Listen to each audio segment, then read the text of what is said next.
আজকে আমরা ভয়েস চেঞ্জের একটি গুরুত্বপূর্ণ রুল নিয়ে আলোচনা করব। সেটি হচ্ছে রুল 1। রুল 1 এ বলা হয়েছে অ্যাক্টিভ ভয়েসে সাবজেক্ট প্লাস ভার্ব 1 অথবা ভার্বের সাথে অ্যাস বা ইয়েস থাকলে আমরা সেটাকে প্যাসিভ কিভাবে করব। যখন আমরা দেখব সাবজেক্টের পরপর ভার্ব 1 অথবা ভার্বের সাথে অ্যাস বা ইয়েস আছে, তখন আমরা সেই সেন্টেন্সটিকে প্যাসিভ করতে হলে সর্বপ্রথমে আমাদেরকে প্যাসিভের স্ট্রাকচারটা মনে রাখতে হবে। প্যাসিভের স্ট্রাকচার হচ্ছে অবজেক্টটি সাবজেক্ট হবে, অর্থাৎ অ্যাক্টিভ ভয়েসের যে অবজেক্টটি আছে সেই অবজেক্টটি প্যাসিভের হবে সাবজেক্ট এবং একটি এম ইচ আর আনতে হবে। যখন দেখব ভার্ব ওয়ান অথবা ভার্বের সাথে অ্যাস বা ইয়েস আছে, একটি এম ইচ আর আনবো। তারপরে যে ভার্বটা আছে মূল ভার্বটা ৩ নাম্বার ফর্ম বসাবো, তারপরে সূত্রের বাই বসাবো, তারপরে সাবজেক্টটি অবজেক্ট করতে হবে। তো আমরা এখানে একটু ভালো করে লক্ষ্য করি যে হি হচ্ছে সাবজেক্ট আর প্লেস, এই প্লেস হচ্ছে ভার্ব, আর এই যে ফুটবল হচ্ছে অবজেক্ট। এখন আমরা এই সেন্টেন্সটিকে প্যাসিভ ভয়েসে রূপান্তর করব।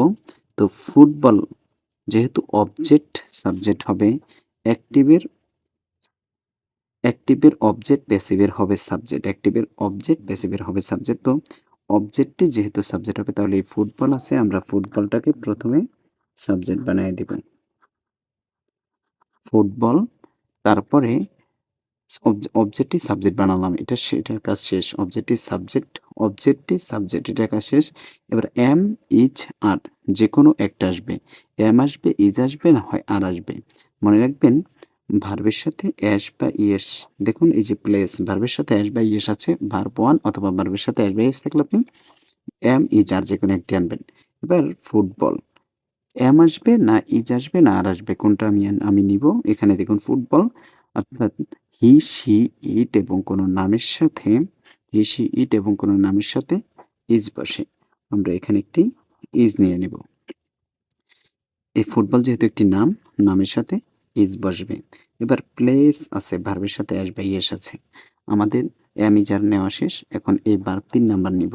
3 নাম্বার, অর্থাৎ এখানে প্লে আছে, প্লে এর 3 নাম্বার ফর্ম, এটা ভার্বের 3 নাম্বার। প্লেইড তার হলো PLAYED, প্লেইড, অর্থাৎ এটার 3 নাম্বার ফর্ম, এটা ভার্বের 3 নাম্বার ফর্ম প্লেইড। তারপরে সূত্রের একটি বাই বসাইতে হবে, বাই, তারপরে এই যে এখানে এবার হচ্ছে যে বাইয়ের পর সাবজেক্টটি হবে অবজেক্ট। এখানে এই যে সাবজেক্ট আছে হিজ, হিম বসবে, অর্থাৎ সাবজেক্টের অবজেক্টিভ ফর্ম বসবে। এখন আমরা পরেরটি দেখি। দে হচ্ছে সাবজেক্ট, লাভ হচ্ছে ভার্ব ওয়ান, আর মি হচ্ছে অবজেক্ট। এখন আমরা এই সেন্টেন্সটিকে প্যাসিভ করব। প্যাসিভ করলে আমাদের কাজ কি, অবজেক্টটা সাবজেক্ট হবে মি, তাহলে মি এর সাবজেক্টিভ ফর্ম মাই মি, অর্থাৎ মি আই থেকে এসেছে, আই মাই মি, আইটা হয়ে গেছে। এখন আই এর সাথে যেহেতু ভার্ব ওয়ান আছে, তো ভার্ব ওয়ান অথবা ভার্বের সাথে অ্যাড বাই এস থাকলে এম ইজ আর আসবে, অবজেক্ট আর সাবজেক্ট হবে এম ইজ আর। আই এর সাথে সর্বদা মনে রাখবেন আই এর সাথে এম বসে, আয়ের সাথে সবসময়ই এম বসে। তারপর এখানে লাভ আছে, লাভের 3 নাম্বার ফর্ম। তো এখানে আমাদের ভার্ব 3, তাহলে এখানে ভার্ব হচ্ছে 1, লাভ, LOVED, লাভড, আই, এটা লাভড হবে, লাভড, তারপর সূত্রের একটি বাই বসবে, এই যে সূত্রের বাই, তারপর সাবজেক্টটি হবে অবজেক্ট। এই যে সাবজেক্ট আছে দেয়ার দেম, দেয়ার দেম। তাহলে এখানে আমি কি করেছি, প্রথমটা অবজেক্টটা সাবজেক্ট ফুটবল বানিয়ে দিয়েছি। তারপরে যেহেতু ভার্বের সাথে এস বাই এস আছে, তাহলে আমরা এম ইজ আর আনবো, ফুটবলের সাথে একটি ইজ বসেছে।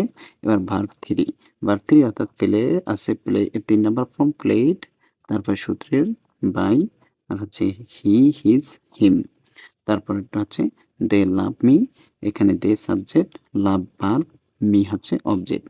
তো অবজেক্টটাকে সাবজেক্টিভ ফর্ম ভার্সনে বসাইতে হবে। মি এর সাবজেক্টিভ ফর্ম হচ্ছে আই এর সাথে সবসময় এম ইজ আর, তাহলে এম বসবে কারণ ভার্ব ওয়ান আছে, এম, তারপরে ভার্ব 3 বসবে লাভড, এটা হচ্ছে ভার্ব 3 নাম্বার লাভড, তারপরে এই সূত্রের বাই, তারপরে এই দে এর অবজেক্টিভ ফর্ম দেয়ার দেম। এই টাইপের আরও গুরুত্বপূর্ণ ভিডিও পেতে ভিডিওগুলো লাইক কমেন্ট শেয়ার করে আমার সাথেই থাকবেন।